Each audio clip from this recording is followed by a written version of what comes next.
Bayangkan di tangan anda hanya ada RM42 untuk dibelanjakan setiap bulan selama 20 tahun selepas bersara kelak. Itulah kemungkinan yang dihadapi oleh kira-kira 6.1 juta pencarum kumpulan wang simpanan pekerja KWSP berusia 55 tahun ke bawah, berikutan simpanan hari tua mereka hanya berbaki kurang daripada RM10,000 setakat Disember 2021. Hakikat itu dikongsikan oleh Ketua Pegawai Eksekutif KWSP Datuk Seri Amir Hamzah Azizan pada Mac tahun lalu, semasa mengulas kedudukan simpanan persaraan kira-kira 12.6 juta pencarum tabung berkenaan selepas 3 kali pengeluaran khas, iaitu Air Lestari, Air Sinar dan yang terakhir Air Citra pada Februari 2022. Jelas, kerajaan juga khawatir dengan hal itu apabila Perdana Menteri Datuk Seri Anwar Ibrahim pada Ahad lepas, dilapor tegas menyatakan lebih baik kerajaan memikirkan bentuk bantuan lain daripada membenarkan pengeluaran khas KWSP sekali lagi seperti yang digesa oleh beberapa pihak.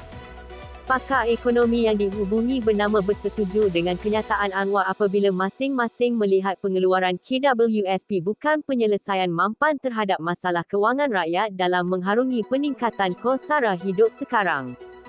Meletakkan kenaikan harga barang dan perkhidmatan sebagai antara penyumbang utama kesempitan hidup sebahagian masyarakat sekarang, Dekan Fakulti Ekologi Manusia Universiti Putra Malaysia Prof. Dari Muhammad Fazli Sabri berkata bagi menyelesaikan masalah ekonomi yang membebani rakyat, kerajaan perlu mencari penyelesaian proaktif dan tuntas. Ini termasuk memperkasa rantaian bekalan dan sekuriti makanan bagi memastikan harga barangan dapat diturunkan serta kekal terkawal, katanya kepada Bernama.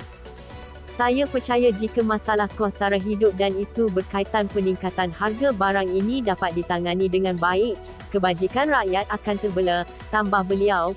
Menokok inisiatif yang diambil juga harus dilaksanakan secara berterusan sehingga ekonomi benar-benar pulih. Beliau tidak menolak ramai yang melihat simpanan KWSP sebagai penyelamat segera mereka bagi mendapatkan tunai secara mudah demi kelangsungan hidup semasa.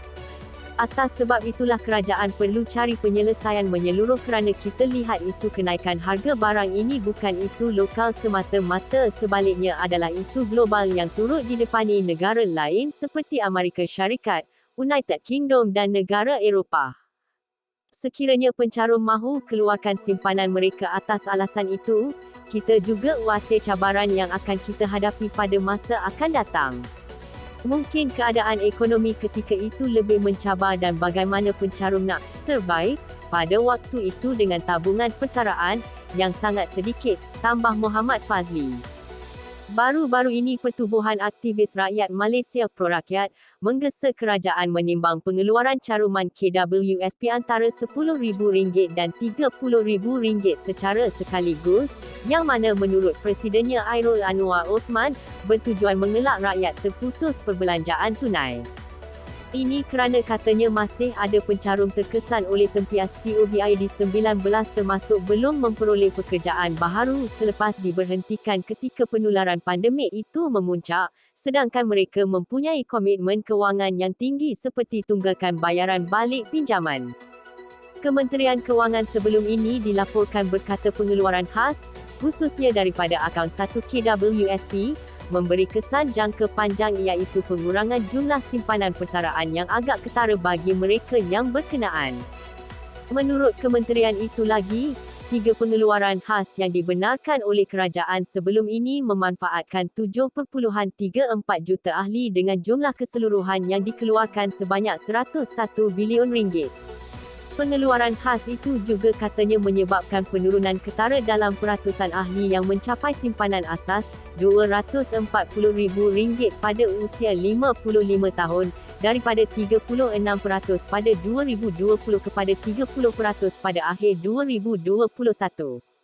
Keadaan itu secara langsung menunjukkan 70% atau lebih 2/3 daripada ahli berumur 55 tahun dan ke bawah, berada dalam situasi serius apabila jumlah dana mereka tidak cukup untuk bersara melebihi paras kemiskinan. KWSP menganggarkan ahli perlu bekerja antara 4 dan 6 tahun tambahan untuk membina semula simpanan yang dikeluarkan semasa pandemik, kementerian itu dipetik berkata. Mengulas lanjut, Muhammad Fazli berkata bersandarkan kenyataan itu, pencarum berkemungkinan besar tidak mempunyai simpanan yang cukup untuk menikmati hari-hari tua sekiranya mereka sekali lagi dibenar mengeluarkan caruman KWSP. Pencarum harus berbalik kepada tujuan asal mengapa mereka mencarum di KWSP. Seperti yang kita tahu, KWSP merupakan tabung simpanan persaraan, tetapi jika selepas persaraan, pencarum tidak cukup wang simpanan, ia pastinya akan wujud masalah di sini, jadi bagaimana mereka mahu mengharapkan KWSP membantu mereka, ujarnya.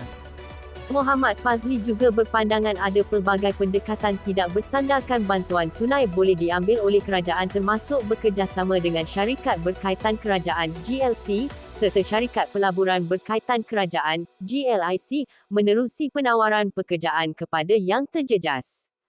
Pendedahan dalam bidang kemahiran dan teknikal serta berkaitan, reskilling dan upskilling akan meningkatkan kebolehpasaran mereka seiring dengan trend industri semasa. Mereka yang minat berniaga atau perniagaan terjejas akibat COVID-19 mungkin boleh diberi bantuan oleh agensi berkaitan dari segi latihan dan peralatan selain modal, katanya. Pandangan senada turut disuarakan Ketua Jabatan Kewangan, Fakulti Perniagaan dan Ekonomi Universiti Malaya Prof. Madya dari Nurul Shahnaz Ahmad Mahzan yang melihat ekonomi gig serta perusahaan kecil dan sederhana sebagai pendekatan tepat untuk menjana ekonomi rakyat.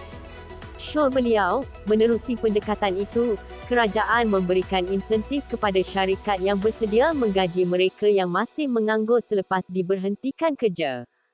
Perkara ini pernah dilaksanakan kerajaan terdahulu tetapi mereka, syarikat, diberikan insentif tunai. Bagi saya, tidak perlu insentif tunai pun, mungkin kerajaan boleh memberi insentif menerusi pemotongan cukai kepada syarikat terbabit sekiranya mereka membuka peluang pekerjaan kepada mereka yang tidak mempunyai pekerjaan, sarannya.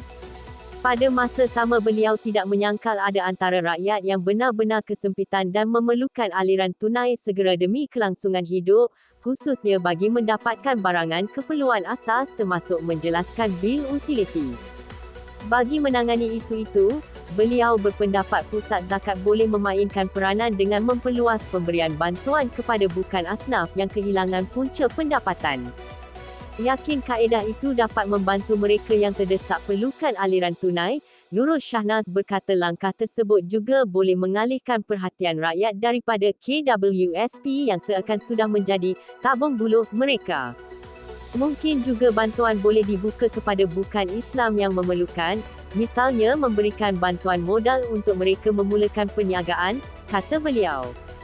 Bagi menangani masalah bebanan bayaran balik pinjaman yang semakin meningkat berikutan kenaikan kadar faedah, beliau mengesyorkan pihak perbankan memainkan peranannya membantu kerajaan mengurangkan tanggungan rakyat. Dulu pernah diberikan moratorium. Kali ini mungkin boleh diberikan pelepasan khas kepada mereka yang benar-benar dalam situasi sukar termasuk belum mempunyai pekerjaan. Ini boleh diteliti dari segi semak semula kadar faedah yang dikenakan ke atas pinjaman atau diselaraskan, diturunkan kadar faedah semasa. Pihak bank boleh fikirkan mana-mana cara yang terbaik, katanya.